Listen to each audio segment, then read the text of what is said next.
অথচ খাজা মঈনুদ্দিন চিশতি রহমতুল্লাহ আলাইহি ছাত্র জীবনে নিজের বাবার আঙ্গুরের বাগান বিক্রি করে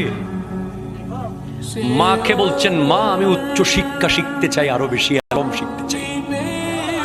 তখন গেলেন হুসামউদ্দিন বুখারীর কাছে, বুখারা, গিয়ে বলে, হুজুর আমি আপনার কাছে পড়বো। হুজুর বলতেছে, হুসামউদ্দিন বুখারী রহমতুল্লাহ আলাইহি হাদিসের বড় ইমাম, উনি বলছেন তুমি আমার কাছে পড়বা, তবে আমার এখানে 16 বছরের কম পড়া যাবে না, বরাবর 16 বছর পড়তে পারলে তুমি ভর্তি হইতে পারো। আমাদের অনেক ভাইরা তো মাদ্রাসায় দাখিল পাশ করার পরে তার আবার কলেজ ভালো লাগে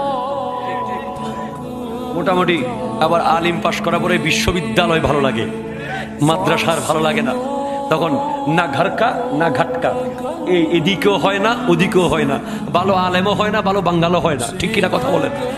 ধৈর্য লাগবে।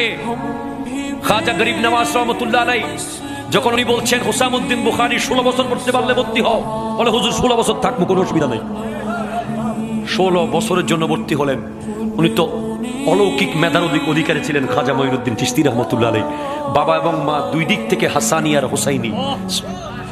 তখন বলে 16 বছরের পড়া 7 বছরে পড়া শেষ।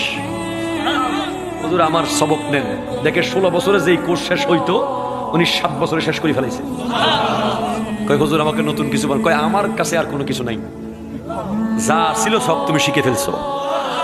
এবার তুমি যদি উচ্চ শিক্ষা আরো শিখতে চাও, আব্দুল্লাহ সামারকান্দি একজন আমার বন্ধু আছে, তাফসীরের ইমাম, এখান থেকে সামারকান্দ তুমি যাও, তার কাছে তাফসীর শিখবে। খাজা মঈনুদ্দিন চিশতি রহমতুল্লাহ আলাইহি সেখানে গেলেন, আবার গিয়ে 2 বছর তাফসীর শিখলেন।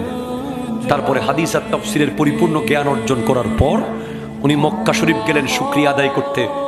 ওখানে গিয়ে দেখে যে ওনার পীর হুসামউদ্দিন বুখারী রহমতুল্লাহ আলাইহি মক্কা শরীফে ছাত্রদেরকে দরজ দিচ্ছে। ওনার উস্তাদ তখন শাগরেদকে দেখে বলে, মঈনুদ্দিন তুমি এখানে? বলে হুজুর আমি তো এখানে আসছি কাবাগর জিয়ারত করতে।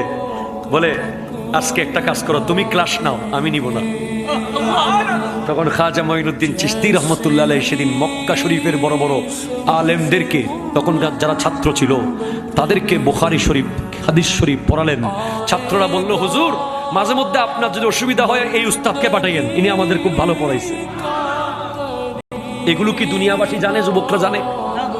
তারা মনে করে যে ওলি আল্লাহ মানে শুধু একটা এই সেই। এক একজন ওলি যে কত বড় বড় আলেম। তাফসীর রুহুল বয়ানের ভিতরে আছে, কোন মূর্খকে আল্লাহ ওলি বানাবে না।